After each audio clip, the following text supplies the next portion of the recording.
This is Scott Becker with the Becker Private Equity Business Podcast.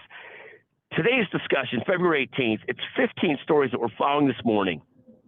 First, and we have a separate podcast on this. The biggest story that we're watching this morning is Germany officially moving into recession. This follows a similar story about England a couple weeks ago and the slowing growth of the Chinese economy. Now, second, some people might say, well, the reason we're not in a recession in America is because of American exceptionalism or because of our entrepreneurial economy and capitalism.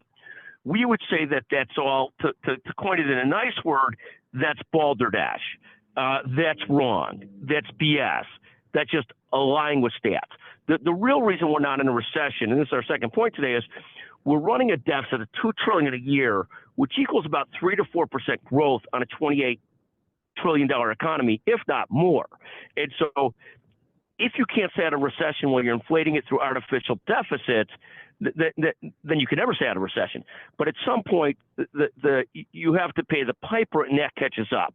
So in Germany, for example, they say one of the reasons they're in recession, and the Bundesbank, their national bank, says, a lot of it has to do with domestic investments held back by high borrowing costs, consumers remain cautious and so forth, but the government can't afford to keep on inflating stuff because they have too much debt already. And that's where we're going to be at the U.S. in not very long. So the idea that we've done something differently, the whole world's connected, it's hyper-connected, it's contagious, we've got problems, we're pretending we don't because of a deficit, but it won't stick. The third issue to watch today is the markets are up year to date. The Nasdaq's up 6.84%.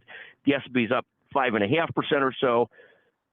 Fourth, NVIDIA is up 51% year to date. God, I wish I invested in NVIDIA.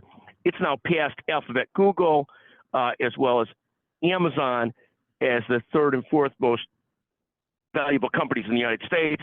Microsoft and Apple are 1 and 2. Fifth, Goldman Sachs lifts the target for the S&P to 5,200 on profits optimism. Bloomberg reports that.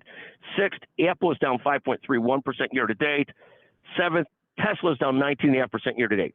So what's fascinating about these stories is when you talk about the American economy and NVIDIA being up 51%, the market's up year to date, Goldman lifting the target. This is in contrast to Germany, England, and China. And the big difference is the extent of deficit spending we're doing here, which keeps our economy artificially up and these things moving in the right direction. It's like they used to talk about this Alan Greenspan taking the punch bowl away.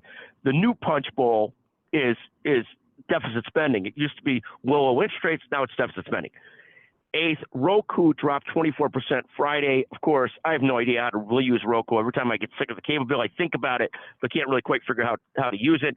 Ninth, AMN Healthcare, an outstanding firm, fell 21.5% Friday. 10th, the stock markets are closed today after falling on Friday for President's Day. 11th, cannabis stocks are up 16% year to date. It's the first time in a couple years since that's been the case. A lot of people smoking, vaping, doing everything. Oh my goodness. I'll use a little bit of edibles to sleep sometimes. I tried sativa last week, a little bit, and felt horrible for hours. So I'm probably not going to be a sativa person at my age, but a little indica to sleep sometimes. God bless on the cannabis side.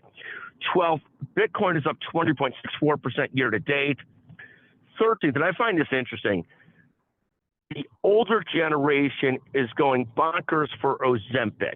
And anyone my age realizes after a few decades of trying to fight the weight, if there's an easy way to do it, God bless. So you're seeing that go crazy.